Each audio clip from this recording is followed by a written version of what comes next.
Two key questions we are going to answer on today's episode of the Locked On Louisville podcast. First, discussing whether or not the win over Miami was Jack Plummer's best performance as the quarterback of the Cardinals. And after the wins over Virginia and Miami, we're going to talk about whether or not it's time to worry about the defense. So with that being said, let's get right on into the show. You are Locked On Louisville, your daily podcast on the Louisville Cardinals. Part of the Locked On Podcast Network, your team every day. Welcome to another episode of the Locked On Louisville podcast. I'm your host, Dalton Pence. Today's episode brought to you by PrizePicks. Go to PrizePicks.com/LockedOnCollege. Use the code LockedOnCollege for a first deposit match up to $100. Daily fantasy sports made easy. It wouldn't be a midweek episode of the show if G Money wasn't on. State of Louisville football analyst Grant Mulligan back onto the show for his weekly appearance. What's going on, G? Feeling better, man. I'm not sick anymore. But most importantly, it's hate week.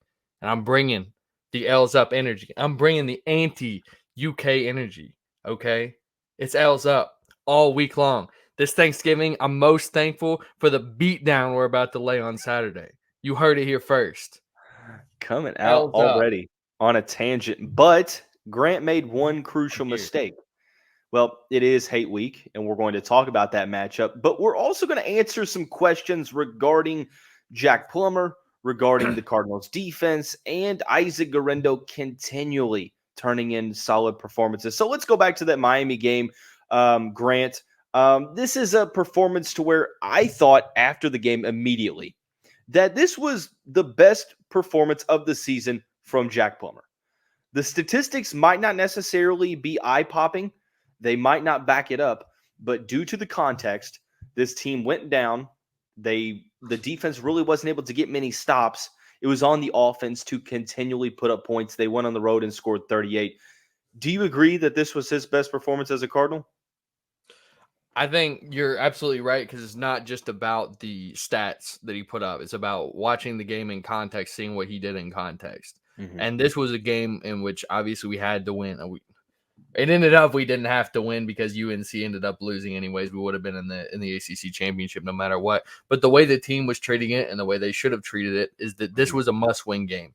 We wanted to keep the ACC title berth within our own hands. We didn't have to rely on help from others, and we did just that. And in a moment, in a hostile territory against a very talented defense, against a very talented team, that though they've been marred by inconsistency throughout the year and they've dropped some that they shouldn't have dropped, they're still a very talented team, and we're still on the road. And Jack, throughout the time that he's been a Louisville Cardinal, he's performed a lot better at home than on the road. And that was something that not only me, but a lot of fans were worried about, is seeing what happened when he went on the road this week against probably the most purely talented defensive front that he's faced, especially on the road this year. So I think within the context, this is absolutely his best performance as a Card, because he was needed to make the plays. He didn't try to do too much. He had one pretty ugly interception, but he didn't let it get into his head too much. I thought he made plays where they needed to be played.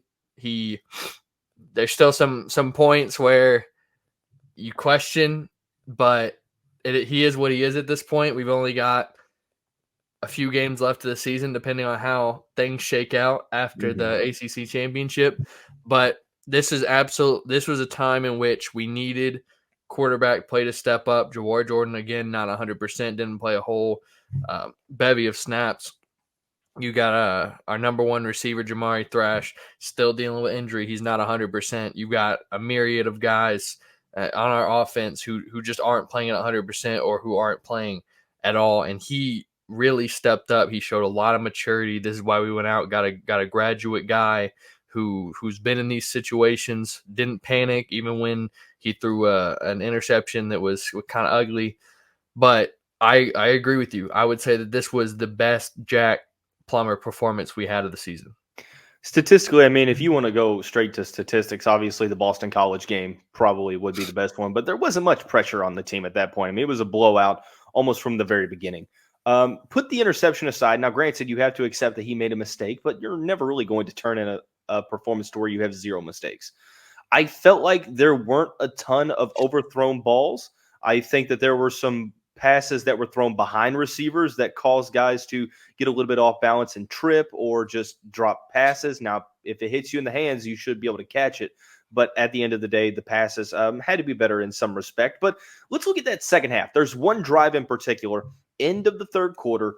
Miami had the lead. I believe it was at that time 28-23. Louisville got the ball back at the end of the third quarter on their own 11-yard line.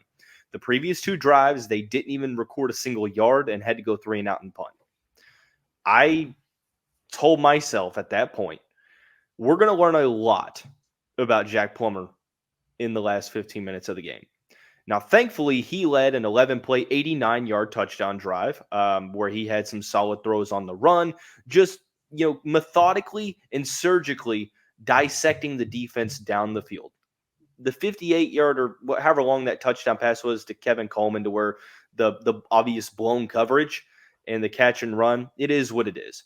That 11-play, 89-yard drive, in my opinion, won this game for the Louisville Cardinals. And a lot of it was due to the composure of Plummer. This isn't I wouldn't say a very threatening atmosphere.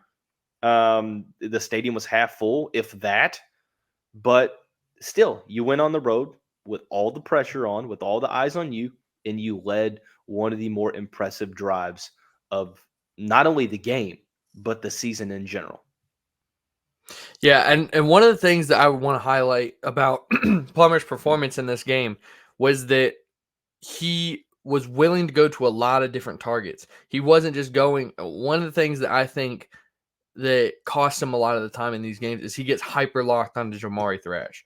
And I understand he's your number one receiver for a reason. He's super talented. He can create yards after the catch. But there's also a lot of mistakes that he made trying to be hyper-locked. But this game, he was going to Joey Gatewood. He was going to Nate Kuriski, who had a great game, by the way. Deserved that shout-out. He had a fantastic game.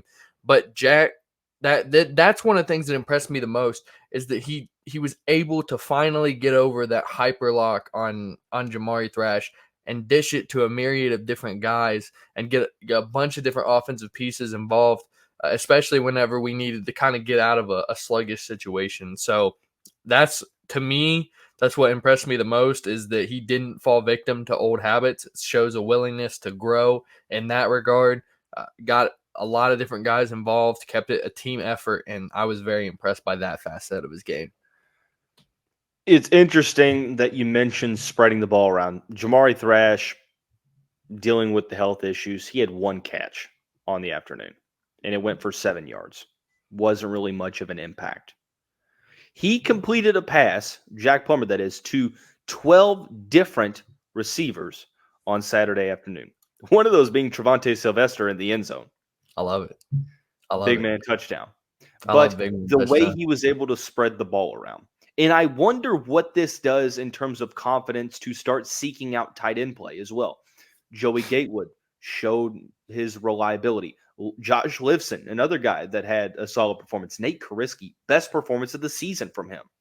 That's arguably the best tight end performance of the season was Nate Kuriski. Yeah, it was absolutely fantastic. 5 for 50 and a touchdown, and he also was very, very solid, Nasty stiff arm. Big boy stiff arm, too. Kevin Coleman did what he did. Shout out to him. Chris Bell made some big-time catches. So I think that here's what I'm not going to do. I'm not going to call an injury a blessing in disguise. I won't do that. You can't justify that. But I will say that forcing Louisville to spread the ball out more and to take the reliability off Jamari Thrash was a blessing in disguise. So you have to look at it a little bit of a different way. So the offense put up 38 points, really, really solid on the road against, on paper, a very talented defense and a very, very good defensive front seven. I don't think a lot of people thought that the Cardinals' defense would be as iffy as it was on Saturday. They gave up 31 points, almost 500 yards. It's the second straight week where they have given up over 400 yards of total offense. The question is now to be answered.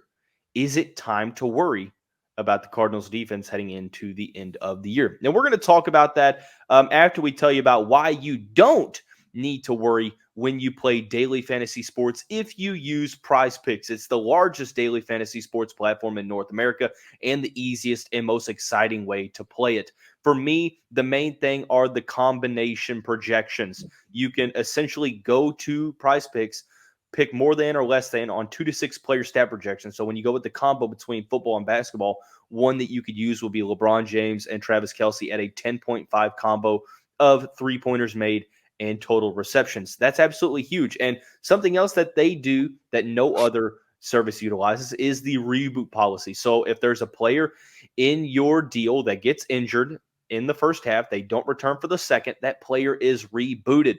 PrizePicks is the only service that utilizes that policy. PrizePicks.com/LockedOnCollege is where you need to go using the code LockedOnCollege for a first deposit match up to $100. PrizePicks.com/LockedOnCollege while using the code LockedOnCollege for a first deposit match up to $100. Don't miss out on the opportunities in front of you. One thing I like to do when Grant Mulligan makes his weekly appearance on the show, I like to get more analytical. I like to go deeper than surface level, especially when discussing side of the ball in its entirety. And we've had a lot of conversations about the offense, and the talk of the defense is that it's exceeding expectations and doing well. But the past 2 weeks, probably a little bit forgetful. Virginia only put up 24 points, but they moved the ball really well on the Cardinals, had almost 430 yards of total offense. Miami absolutely opened all opportunity with almost 500 yards of total offense, 31 points. Grant, is it time to – am I being a little bit overcautious here talking about the defense, or is it time to legitimately have some worry? I think that there's – when you look at what has happened and how we're getting beat, I think there's a very easy problem to point to, and that's been cornerback depth. Because this past game, and throughout the past few games, we've been dealing without Jarvis Brownley, who is one of, if not the top corner that we have on the team right now.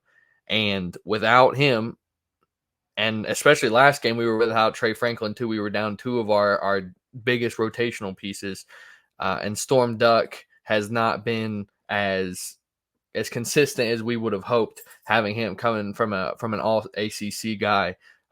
Hopefully he can find his footing within this defense down the stretch, should he be thrust into a bigger position. But you look at teams, you look at how the games are going, and we are not seeing guys target Quincy Riley at all.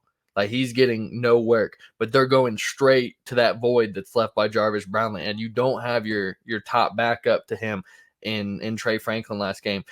You look at the stat sheet, and the way that we're getting beat is that their top receiver is feasting, or one receiver is feasting, because they're attacking the matchup that isn't being held down by Quincy Riley. It's injuries to our secondary. It seems like the secondary might not be as deep as we had. Well, at least the cornerbacks room isn't as deep as we thought, or as we had hoped coming into the room. You know, you still got a lot of young guys in that room. I will say, 2 of the transfers you got very high impact, highly rated young players. They were true freshmen last year. They'll be redshirt sophomores this next season.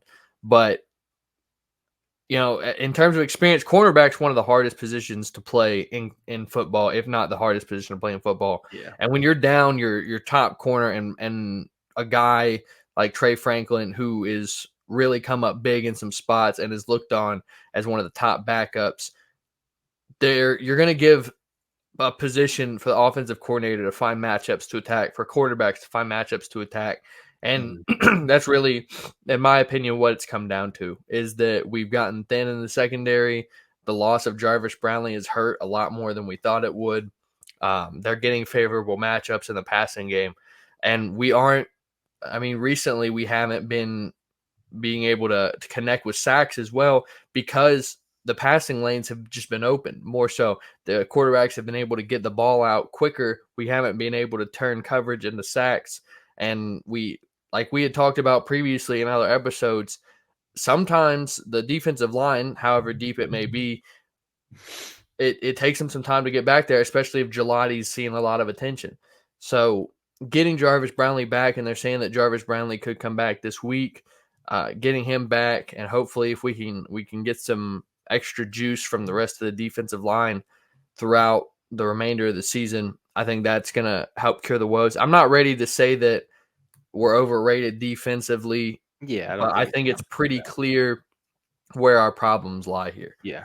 I feel like, and you can give me your take on this, defensively speaking, obviously, I feel like teams are trying to attack Louisville in one of two ways. Number one, getting the ball out quick and letting their receivers make a play, or number two, just throwing that damn thing. I'm pretty sure Tyler Van Dyke took a snap and said, I can throw this pigskin a quarter mile. I'm saying? Like Xavier Restrepo was a guy downfield all afternoon who was tough to guard. I feel like teams are testing. Now, Louisville's been very much improved this year in terms of tackling technique, but there's also situations, and this is also in the run game as well, where we're starting to see more missed tackles and a little bit more blown coverage in the back end, maybe at the safety position. Briefly talk about what you're seeing in that regard. Another thing in terms of missed tackles, Jarvis Brownley, you can look at that again. He was one of our best tacklers in the defensive secondary, corner or safety. Losing a guy like that, Trey Franklin, he's pretty solid in run support. Losing both those guys was big in that regard. But I think you're right. I think we've gotten a little lax in tackling here. We've had some run after catch opportunities allowed that weren't there before. But another thing is, I thought one of the things we would be able to take advantage of against Tyler Van Dyke is he was a guy who was really prone to turning it over, and we didn't get a turnover all game. Or we didn't get an interception all game. We're this opportunistic defense and this highly heralded defense, but we have to take advantage of matchups like that. Those are times we have to take advantage, and we just weren't really in position to take advantage. And I think it was they offensively. They did a lot to try to improve Tyler Van Dyke's abilities by getting the ball out quickly, not putting the ball in harm's way, not asking him to take as many shots, but they went a run after catch route because clearly it was an exploitable area. We saw some missed tackle even from a guy who's been really, really reliable in that regard in Cam Kelly. So with him, I'm not so worried because he's really been consistent about that throughout the year. So I'm not overly concerned about it. But getting Brownley back is going to be huge in that regard because it fixes almost everything of what we talked about. But the problem therein lies is if we lose him again for an extended stretch, we're going to find ourselves in the same problem. This is very true. Kind of looking ahead to the matchup against Kentucky, 12 o'clock Eastern time, Senior Day, Governor's Cup for the Cardinals at L&N Stadium. This isn't a great offense. You could say. In fact, Kentucky hasn't scored over 30 points since the Florida game back in late September, early October, one of the two. But they have the pieces. Barryon Brown, Dane Key, very electric receivers. Ray Davis, solid running back. Say what you will about Devin Leary. Mark Stoops gets his guys ready for this game. How do you want to see Louisville come out schematically to try to defend this Kentucky offense and trying to limit the big play for the Wildcats? One thing is we have to identify the fact that Barryon Brown is going to be a run after catch threat. Stoops has watched the film over the last 2 weeks and seen that there's run after catch opportunities, and we have to be ready for their biggest run after the catch threat. I feel comfortable and the coaching staff is going to identify where their weakness has been and know that Kentucky has a guy who can exploit that. Dane Key, he's another talented guy, looking a little frustrated with his usage. I would be too, a guy of that caliber, not getting the looks that he should be. So I wonder if they're going to be able to get motivated. You saw the player tweets and the family's tweets after last game, after they lost one to South Carolina. As good as he has been getting these guys to lock in for the Louisville game, I'm starting to wonder, are they going to be, after what happened with South Carolina, are they going to be able to repeat that same effect? We will definitely see. Look, I think you have to toss out everything you think you know about teams ahead of a rivalry game because there's so much of the mental aspect. Thankfully, we have the coach in place now that actually views this game in a different light, and that's so refreshing. But I feel a lot better about this game now than I did at any point in the past 4 years. You're not kidding.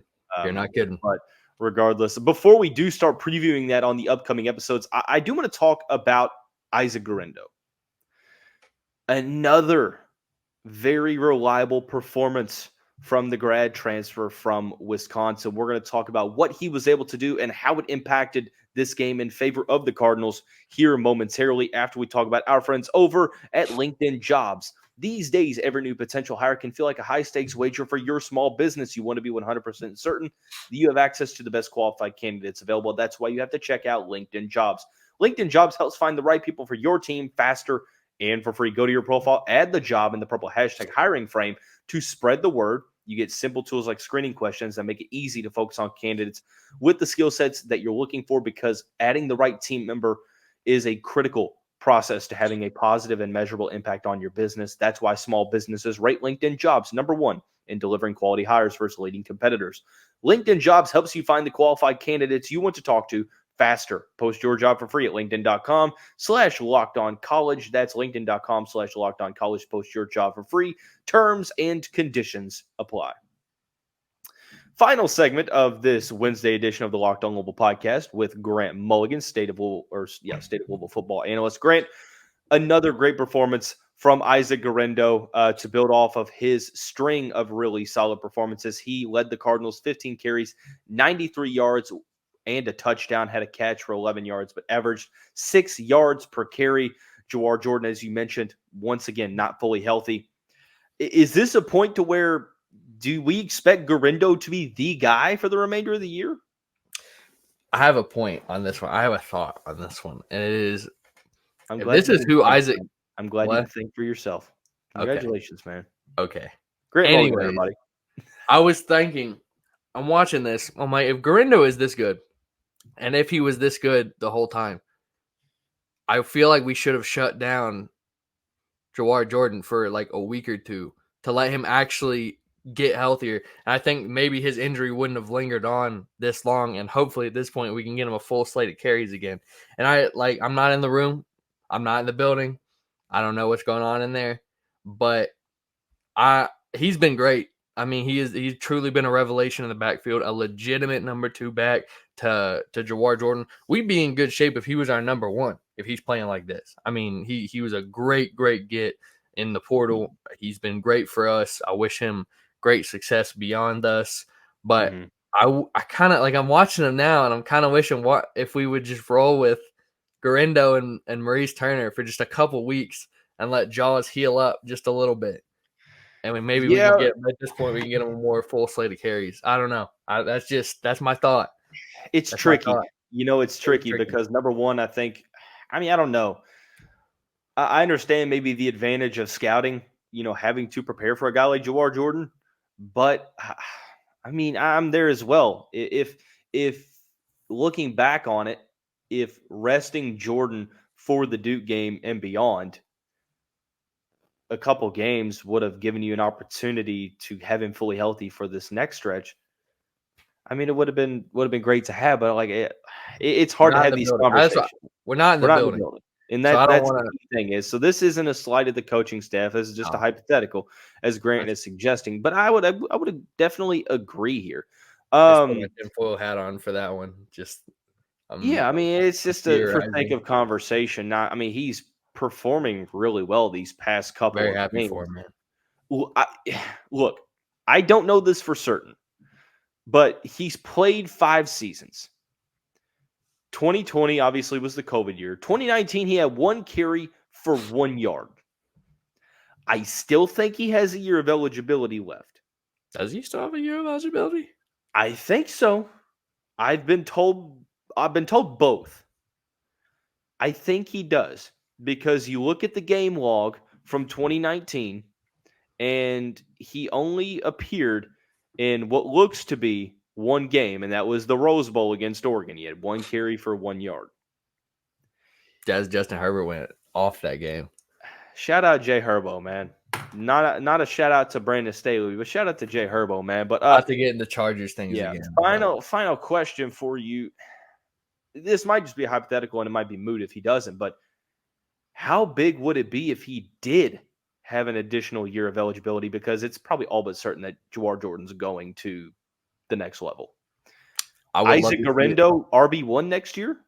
I would love to see it because one of the advantages, and obviously you don't want a guy of this talent to not have the opportunities, but because he hasn't had the opportunities up until this point, he doesn't have as much tread on the tires. So before you're thinking about a 6-year back, like maybe he's starting to. It's crazy that we're talking about this. Like we're talking about college kids losing gas in the tank, but the more beating you go through to that point, it's just harder on the human body.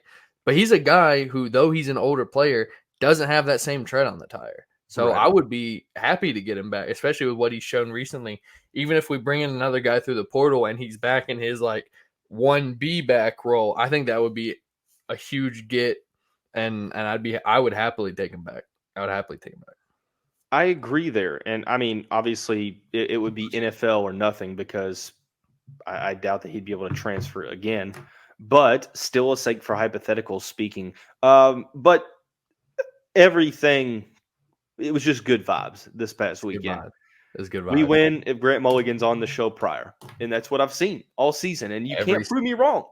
You can't prove me. Oh, so if you know what that means, I'm here, Kentucky. I hope to goodness that we win, so people don't come on here and like, look at this guy to the right just talking dumb trash. It's rivalry week. What do you want me to say? If y'all don't want they talk trash just the same. It's what it is. It's bulletin board material, man. That's what we think of now. We saw what Dion Walker had to say. Yeah, I didn't say anything about their players. I didn't say anything about their fans. I just said we're gonna win. We talk in silence, but you best believe that there's some bulletin board material being circulated amongst that locker room, and we're gonna be ready. I'm hyped up. Grant's hyped up. Y'all are hyped up. Let's start to preview this matchup. To do so, you have to tune into the next episode. That's going to wrap up this Wednesday show. We'll see you right back here. Happy Thanksgiving, Card Nation. Happy Thanksgiving. Happy Thanksgiving. Dude, Governor's Cup, Thanksgiving, elite weekend. It's a great week. Everyone have a great day. Have a great Thanksgiving. Have a great game day. Most importantly, go Cards, man. Go Cards. Go Cards. Go Cards. Go Cards.